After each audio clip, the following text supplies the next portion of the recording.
এই জীবনটা গঠন করতে গেলে যে ধরনের এলিমেন্টস লাগে, এই এলিমেন্টস গুলো যদি তুমি খোঁজো রাজনৈতিক মুর্দাবাদ আর জিন্দাবাদের বাইরে গিয়ে যদি খোঁজো, তাহলে দেখবা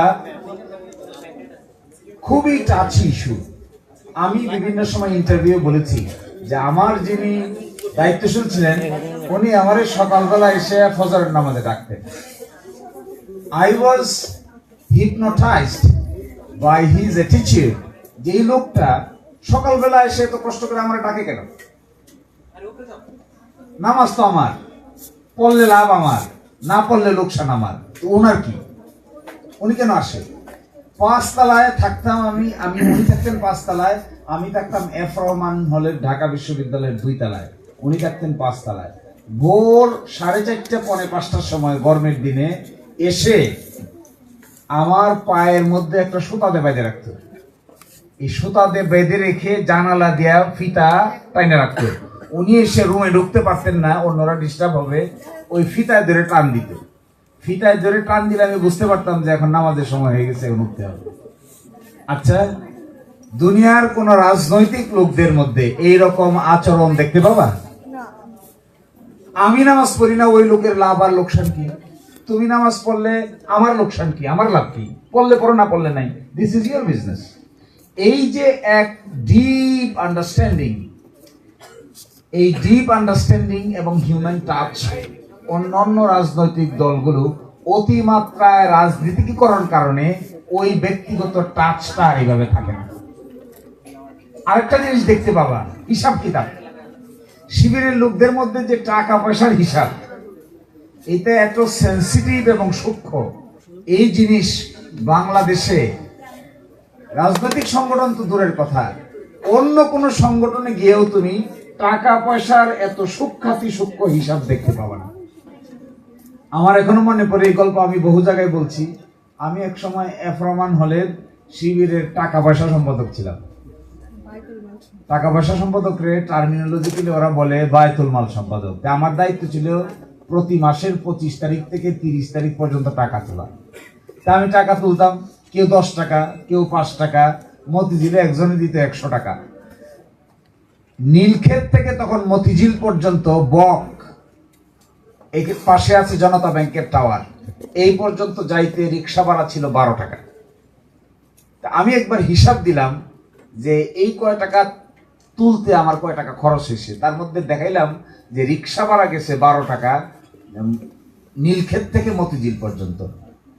যিনি আমার হিসাব নিলেন তিনি আমারে ধরলেন, আরে আপনার মধ্যে তো বড় লোকই ভাব। বলে কি করছি আমি? আপনি রিক্সা ভাড়া 12 টাকা দিয়ে এই নীলক্ষেত থেকে মতিঝিল গেছেন, এই পারমিশন পাইছেন কই? আমি কই বলে কি? তা আমি নিজে নিজে হাইটে যাবো? আমারে বললো এখন থেকে বাসে যাইতে হবে। তখনকার দিনে নীলক্ষেত থেকে মতিঝিল পর্যন্ত বাস ভাড়া ছিল 2 টাকা। আমি তখন ওই পরের মাস থেকে আর কোনোদিন রিক্সায় যেতে পারি নাই। ওই মতিঝিল যাওয়ার জন্য বাসে উঠে মতিঝিল যেতাম। আমি যে কয়দিন এই টাকা পয়সার সম্পাদক ছিলাম, সম্ভবত 8 মাস, যতটুকু আমার মনে পড়ে, আমি ইচ্ছায় অনিচ্ছায় 1 টাকাও নিজের বিবেকের কাছে লুকাইতে পারিনি। Never ever possible. এই পার্টটুকু এত অ্যাকাউন্টেবল, এত জাস্টিফাইড। আচ্ছা বলো, ছাত্র শিবির কোচিং সেন্টার চালায়, রেটিনা চালায়, ফোকাস চালায়, কন্টেস্ট চালায়, সাকসেস চালায়, হাজার হাজার ছাত্ররা এখানে আসা যাওয়া করে। কোনোদিন শুনেছো যে শিবিরের লোকদের মধ্যে নিজেদের মধ্যে টাকা পয়সা নিয়ে গোলমাল লাগছে? তাইলে এই যে হাজার হাজার রেটিনা বাংলাদেশের মেডিকেল জগতের একমাত্র এবং সবচাইতে নির্ভরযোগ্য কোচিং সেন্টার, প্রায় 18-20 হাজার ছাত্র এখানে লেখাপড়া করে। 18-20 হাজার ছাত্রদের লেখাপড়া করে, তারা ফি দেয় না। এই ফির হিসাবটা কিভাবে মেনটেন হয়? এত ট্রান্সপারেন্ট মেকানিজম কোথা থেকে আসবে? কে করবে? তুমি দেখবা যে এখানে কোন ধরনের কোন ডিফালকেশন, মানিত স্রোত যদি কেউ করতেও চায়, সিস্টেমের কারণে সে প্রথম দিনেই ধরা খাইতে বাধ্য হবে। এই যে এক অ্যাপ্রোচ, এই অ্যাপ্রোচ প্রচলিত রাজনীতিতে এগুলো দেখা যায় না। আমার তো এখনো মনে পড়ে, এখন আমি বুঝতে পারি যে এখন আমার একটা সামান্য টাকা পয়সার হিসাব করতে গেলে বারবার মনে পড়ে আয়টা ঠিক আছে কিনা, ব্যয়টা ঠিক আছে কিনা, খাতটা ঠিক আছে কিনা, ভাউচার আছে কিনা, সঠিক জায়গায় হয়েছে কিনা, রাইট জায়গায় হয়েছে কিনা। এই ট্রেনিংটা আই রিসিভ ফ্রম শিবির। বারবার এটা মাথার মধ্যে কাজ করে।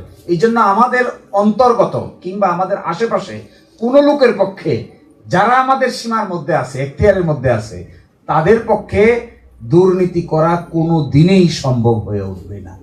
It is such a training. তো আমি মনে করি এই ইউনিক ফিচারগুলো